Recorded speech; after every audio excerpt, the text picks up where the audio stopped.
ఓం గం గణపతయే నమః. ఓం శ్రీ గురు దత్తాత్రేయాయ నమః. ఈ మూడవ రోజున మనం శ్రీ గురు దత్తాత్రేయ చరిత్రలో శ్రీ నరసింహస్వామి వారి నరసింహ సరస్వతి స్వామి వారి యొక్క శ్రీ గురుచరిత్ర భాగంలో మూడవ రోజున మూడో అధ్యాయం గురించి తెలుసుకుంటున్నాం. ఈ విధంగా సిద్ధముని చెప్పినటువంటి దీపకుని యొక్క కథ విన్నటువంటి నామధారకుడు గురుభక్తుల యొక్క కథలు ఇంకా చెప్పమని భక్తితో అడిగాడు. అలా అడిగితే సిద్ధముని అతని యొక్క జిజ్ఞాసకు, అతనిలో ఉండేటువంటి ఉత్సాహానికి ఆశీర్వదించి మళ్ళీ ఈ విధంగా చెబుతున్నాడు. నిర్గుణమైనటువంటి పరబ్రహ్మమే ఈ సృష్టికి అంతటికీ కూడా మూలం. ఆ పరబ్రహ్మము నుండి సత్వరజస్తమో గుణాలు అనేటువంటి మూడు తత్వాలు ప్రకటమై బ్రహ్మ విష్ణు మహేశ్వరుల యొక్క రూపం దాల్చాయి. ఈ సృష్టిలో ఉండేటువంటి సకల పదార్థాలు ఈ మూడు తత్వాలు కలిగి ఉంటాయి. జగత్తును సృష్టించేటువంటి సామర్థ్యం బ్రహ్మకు ఉంటుంది. బ్రహ్మ సృష్టి చేస్తారు.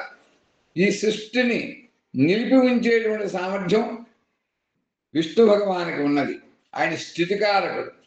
ఈ సృష్టిని లయింపజేసేటువంటి సామర్థ్యం మహేశ్వరుడు అనగా శివుడికి ఉంటుంది. ఆయన లయకారకుడు అంటారు.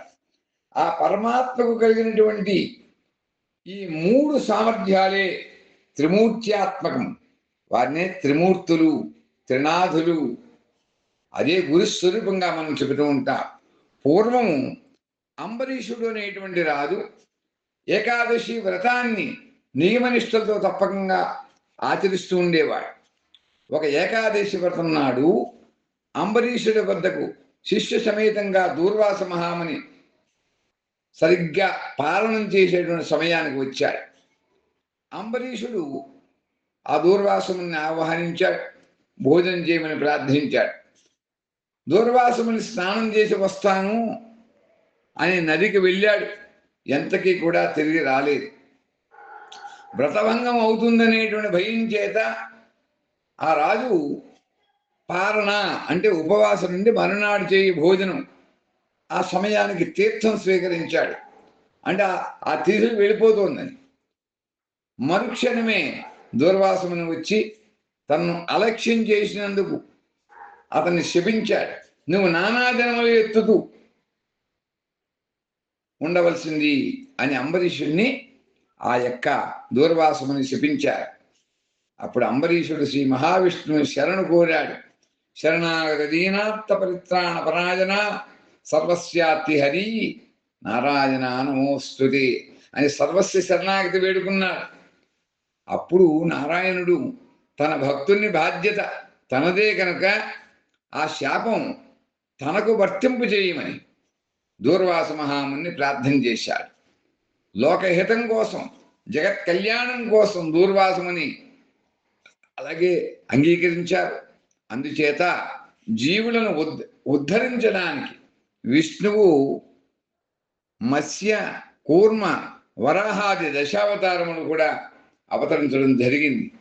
ఇవి కాకుండా నిరంతరం కూడా స్మరణ చేసేటువంటి భక్తులకు దర్శనమిచ్చి కేవలం ఆధ్యాత్మిక ఉన్నతి ప్రసాదించడానికి కొన్ని గుప్తావతారాలు కూడా ధరించాడు.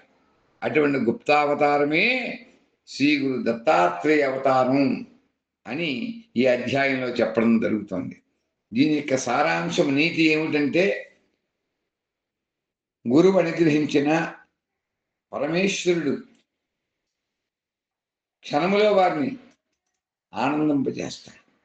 అంతే గురువు శపించిన ఆ యొక్క గురువు కనుక ఆ పరమేశ్వరుడు దయ ఎలా ఉంటుంది అనేటువంటిది ఈ అధ్యాయంలో చెప్పబడింది. దూర్వాస మహాముని ఇచ్చినటువంటి శాపాన్ని శ్రీమన్నారాయణుడే స్వీకరించాడు అని ఈ కథ యొక్క సారాంశం మనకు తెలుపుతోంది. ఎందుచేతను అంటే ఆ అంబరీషుడు తన యొక్క మనస్సు అంతా కూడా నారాయణుడు లయం చేసి పెట్టుకున్నాడు. అంచేత మన మనస్సు ఎప్పుడు కూడా అర్పితం.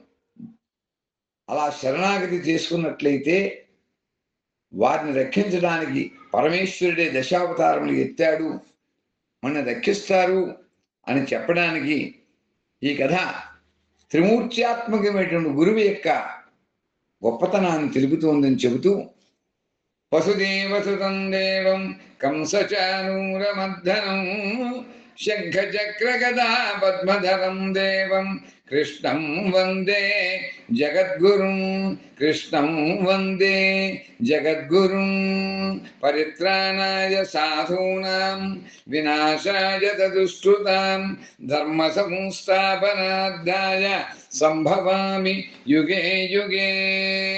హరి ఓం. స్వస్తి స్వస్తి స్వస్తి.